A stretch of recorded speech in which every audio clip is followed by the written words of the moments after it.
Welcome to episode 412 of the Red Dirt Agronomy Podcast. I am Dave Deacon. Wheat is on the minds of many Oklahoma producers this time of year, and odds are, if you planted it in the past few decades, you probably have planted a variety from OSU. Now, many of the past years, Oklahoma State University varieties have topped the 10 most planted wheat varieties in our great state. But did you know that there's a crucial step between the scientists at the university and the Oklahoma wheat producer? This week, we have our final episode recorded at Oklahoma State University's South Central Research Station near Chickasha, and we're talking about how varieties get from the university to the producer with Mark Hodges of Oklahoma Genetics Incorporated. We'll get to our chat with Mark in just a minute, but before we do, if you're new to the Red Dirt Agronomy Podcast, I'd like to welcome you and invite you to hit that follow button where you get your podcasts. Now, just a reminder, you will be able to find all of the information we talk about on this episode and past episodes on our website, reddirtagronomy.com. Let's kick things off with a quick trip around the table for an introduction to the dream team of dirt and everything that grows from it. Let's start with Oklahoma State University Extension Precision Nutrient Management Specialist. Because it seems to me like at least the last year or two, seeing a lot less dual purpose and more single purpose. Like the dual purpose wheat, has that acreage changed, or is it just me reading the cues wrong? Dr. Brian Arnell. And across from him is a postdoctorate in the Plant and Soil Sciences Department at Oklahoma State University. Grain is an afterthought sometimes. Dr. Radon Sherry. Now, with all of the formalities out of the way, let's kick off our conversation with OGI's Mark Hodges that we recorded on April 25th, 2025, while we were at the OSU Field Day at the South Central Research Station near Chickasha. So, without further ado, on to the episode. You are listening to the Red Dirt Agronomy Podcast. Brian, you want to introduce our guest we have today? Yeah, like at KNID where we just see somebody and make eye contact. I made eye contact with this fellow over here. Have on Mark Hodges, Executive Director of OGI, Oklahoma Genetics Incorporated. Mark, I think with both of us goes back a few years, but Mark's had a long-standing history with Oklahoma State University, both standing and falling, I guess you even might say, over the years. But one of those guys that I knew we'd get 15 minutes of convo out of. You said you weren't going to say anything. What an intro, man. I know, right? Standing and falling. That's good. I need the comedic hour here. But no, Mark Hodges, Executive Director of Oklahoma Genetics Incorporated. That'd be a good chance to have him come on, just kind of talk about what's going on with OGI and what's going on with Mark. Well, I appreciate the opportunity. Obviously, we have a standing relationship with the university, a long-standing relationship, and I've got a board that 100% committed to Oklahoma State University and the wheat program. Got the best wheat breeder in the world, bar none. I don't mind saying that because it's an honest statement.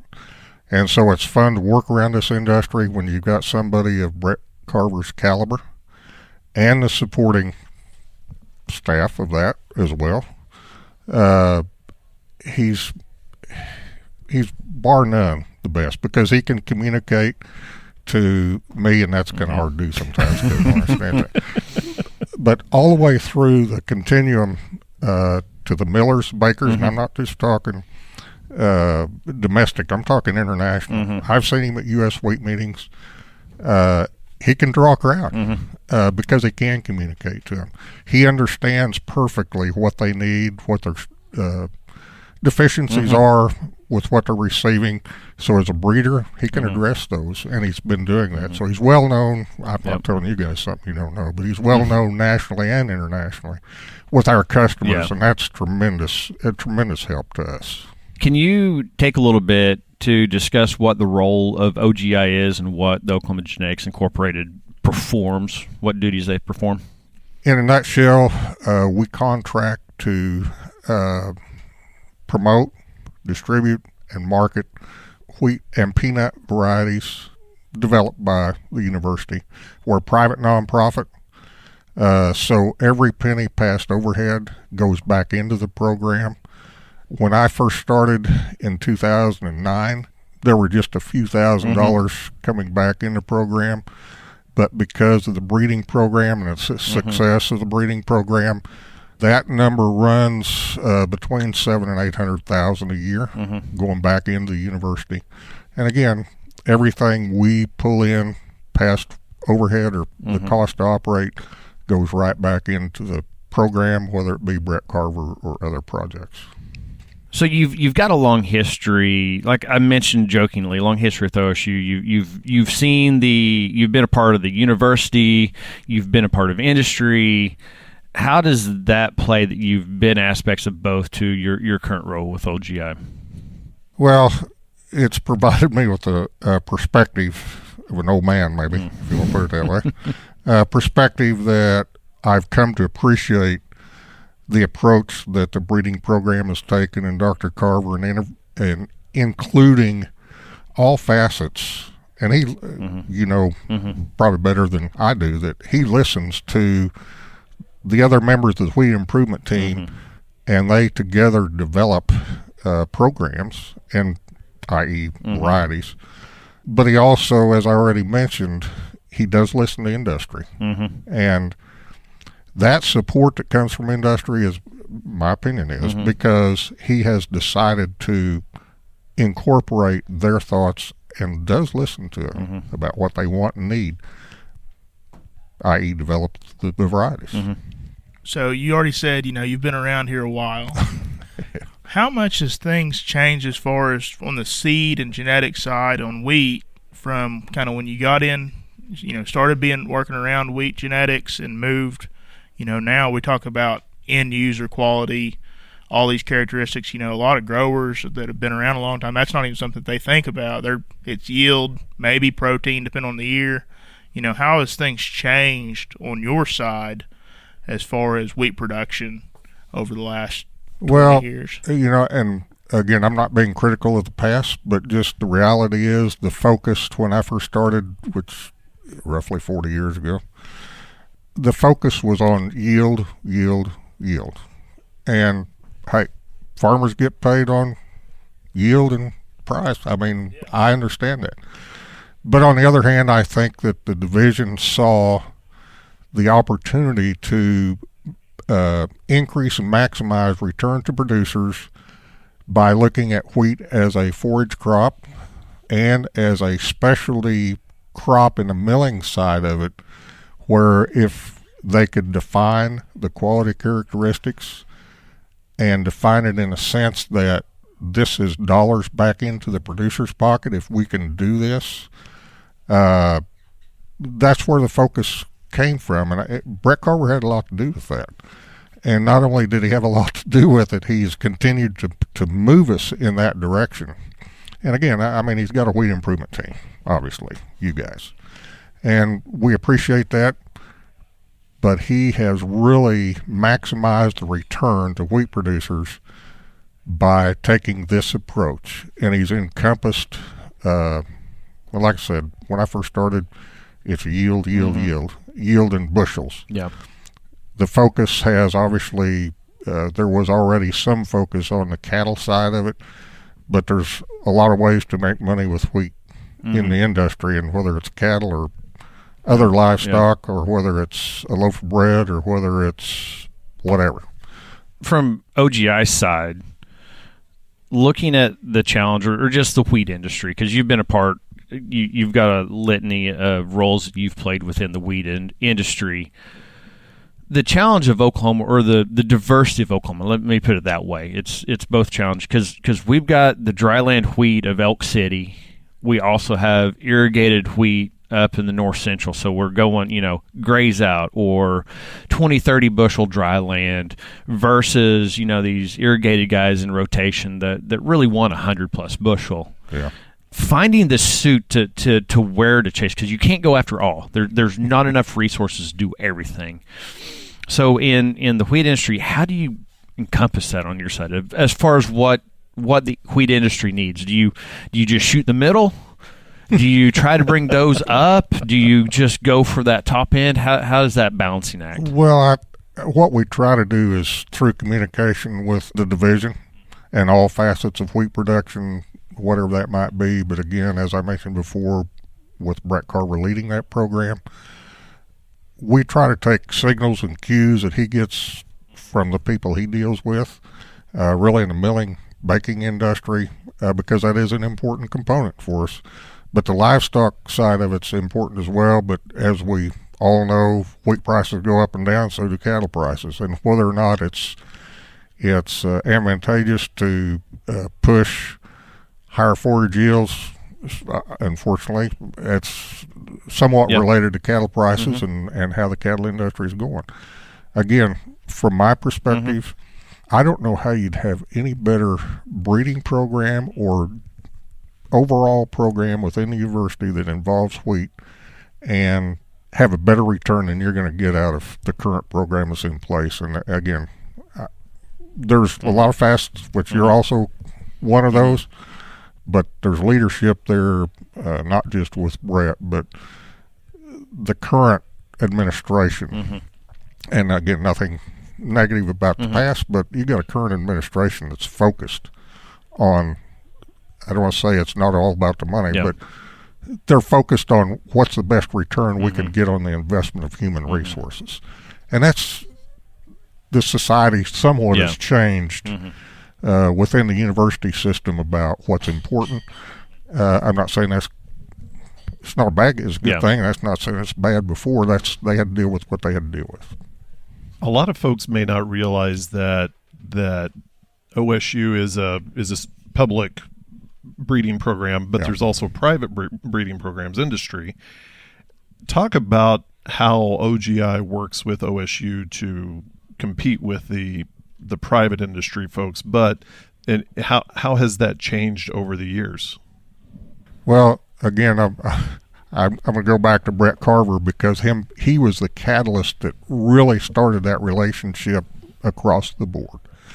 And we do try to view our mission, quote unquote. Obviously, we contract with the university and we want Brett to be successful and we want that program to be, but we also know that there's another mission here that's wider in scope. And if there are varieties out there that we don't come through our breeding side of the program that are valuable to wheat producers, why would we, I don't want to say we're running out and promoting them, but by the same token, we want producers to be successful. Right. And we understand that we aren't always going to have the best variety for the specific location, for the specific serve purpose, but we try to look at the bigger picture. Yeah. And again, that bigger picture is not just bushels, it's beef, pounds of beef, potentially. And there are other milling and baking qualities. Right. We see it as a challenge to us to be better than the others because of the information we have, but it's not a negative statement against anybody. Right. Well, and OGI OSU varieties have topped out in the top 10 planted varieties in Oklahoma. Yeah. I mean, the past, 5-10 years? Like 70%. Yeah. And it hasn't always been that way, but it's moved that way. No. When did that occur? Because that's last decade or so is when, okay. Yeah. Gallagher. Got to that. Oh, was Gallagher that did it? Gallagher was the one that stayed on top for, 5 years, 6 years, something like that. Yeah, I mean, but again, I go back to this mentality that a rising tide floats all boats. Yeah. And when you got a breeder like Brett Carver, I just can't, obviously, I can't say enough good things. And again, I also realize, because I've seen it, I've been here 40 years, I've seen it happen that I know of no other program, and I've spent time in another state. Right. I've seen no program that's got the interactiveness between the breeder and a breeding team for a common goal to make it work. Again, I probably should have retired years ago, but one thing, matter of fact, if we get rid of me, this would be a good way to do it. I have a hard time putting it down just because I'm excited about what's going on and the breeding program and the potential that's out there. Yeah, I'll speak on the wheat improvement team. That there's not many of my peers, those that I work with in the fertility realm or other realms, that get to interact with the breeder like I do. And so the interaction I've had with Brett over the years, and knowing that the wheat improvement team is many. In fact, we've got, a lot of our IPM specialists, even our soil water conservation specialists, all are talking with Brett right now as we look at what's the future of the wheat improvement team. And it's not just geneticists, genomists, breeders, and some IPM specialists, which is the traditional, right? It was IPM and genetics. That was it. Is that there's a lot more going on looking at how to improve Oklahoma wheat. Well, and it just goes back to, it's not just genetics, it's management. It's G by management. So that's a big thing. I got a question before Raiden jumps in. This kind of goes, this is more about your time in the industry. So I'm just curious what the scene is, because it seems to me like at least the last year or two, seeing a lot less dual purpose and more of single purpose. Like the dual purpose wheat, has that acreage changed, or is it just me reading the cues wrong? Well,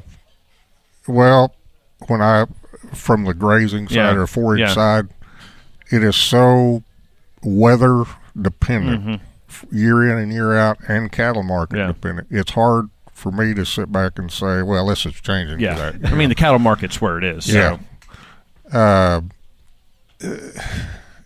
We try to just view it as we want to be positioned to take advantage of any opportunity that comes up, whether it be from the cattle side, the livestock. But I would say that I think the wheat program has become even more focused and taking it down to a more I don't want to say it's actually wider in nature of encompassing, but the focus is going down to where you can focus on grain production, forage production, all of those aspects that are out there, more than I've ever seen it before.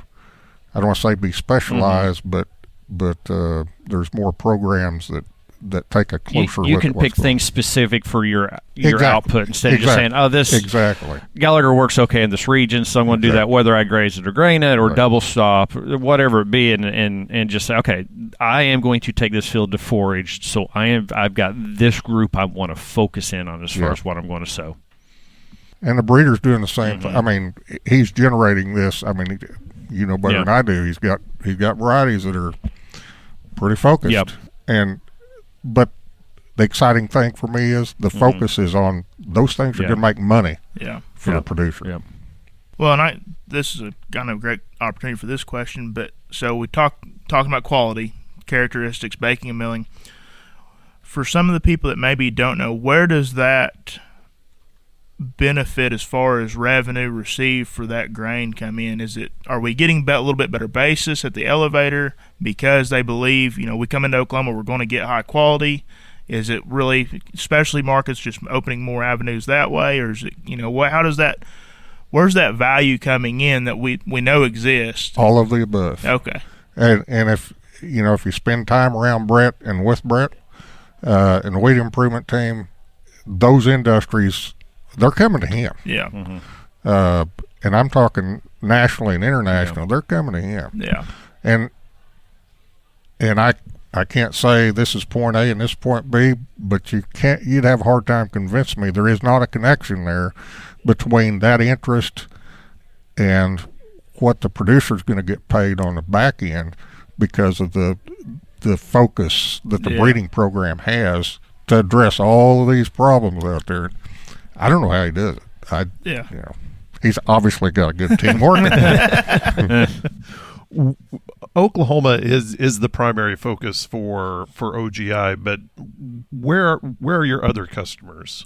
We actually operate in Kansas and Texas, primarily, and I'm not going to say we don't have a few members here or there outside of this, but basically from central Kansas down to not the Gulf Coast, but maybe 100 miles north of the Gulf Coast. Further south, I was thinking slanted to Dallas, but you're dropping further south. Well, Brett had, I'm going to call it the number one variety in that Abilene 100 mile radius last year. Which one was that? High cotton. Sorry. High cotton. Okay. Yeah, so that makes sense for high cotton. Here's the irony in that. Yeah.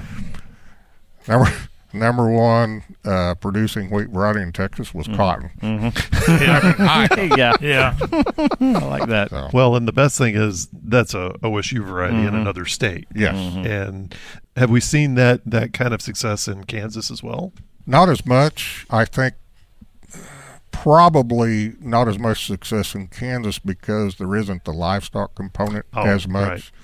Because once you get to the Kansas-Oklahoma border, you go up much more than 50 miles. There's not nearly as much grazing goes on. Right. And I think that's really the difference. But I'm telling you that, and rightfully so, Texas guys love Brett. Yeah. I mean, the focus on grazing. Yeah. Grain is an afterthought sometimes. Yeah. Yeah. Well, I will tell you, we did a program last year south of Abilene, and I think we had 183 people. Wow. And Brett was the major component of that. Yeah. Those presentations. I mean, rightfully so. He's making them money. So why would they not be interested? What's the future of OGI as you move forward? Because, I mean, just in the past 10 years, it's a different landscape now than it was then. Where do you see it going? Well, if they can get me out of the way. No, I think that there continues to be success, and I can look back incrementally as to how that's taken place. I don't see that stopping. I think it's just going to continue to expand, and maybe on the back end, some slack's taken up on that end, and it has this same width of diversity. Right. But man, there's so many things out there that Brett's working on, and varieties that are more specialized, if you will, that are to address the milling and baking industry. So there's lots of opportunities out there. And well, and people don't, you keep going back to the milling industry. People may not realize that half of the wheat grown in Oklahoma stays in Oklahoma, but the other half goes around the world to millers all around the world. And so Brett and the folks are having those conversations in the U.S., but then also, you know, in China, in Mexico, in Africa, having those conversations on how to better help them. And that's a great thing if you looked at the top 5 hard red winter wheat markets outside the U.S., they know who Brett Carver is. Oh, yeah. Yeah. I mean, what an asset to have. Yeah. You know, I mean, and he listens to them. Right. And so I don't see that doing anything other than expanding in the future. And it's sure nice to have some market protection from that aspect. Well, Mark, thank you so much for going on with us. And it sounds like the future's bright for OGI. We appreciate the opportunity, and someday I'm going to retire and they can really move ahead. But I'm having too much fun. Yeah. So That's great. I Thanks, Mark. Thanks. Thank you for listening in on this conversation of the Red Dirt Agronomy Podcast. And if you'd like to join the next discussion, leave us a message on our website, reddirtagronomy.com. Or you can send us a tweet. Our handle is reddirtag. We would like to thank Mark Hodges of Oklahoma Genetics Incorporated for joining us on the podcast. And again, if you get a chance, visit our website, reddirtagronomy.com, to find out more information about our guests and any of the resources that they talked about on today or previous podcasts. For Dr. Brian Ernell and Dr. Radon Cherry, I am Dave Deacon, and we all want to thank you for listening. The proceeding is a copyrighted recording of Agnow Media, LLC 2025. And yes, all rights are reserved.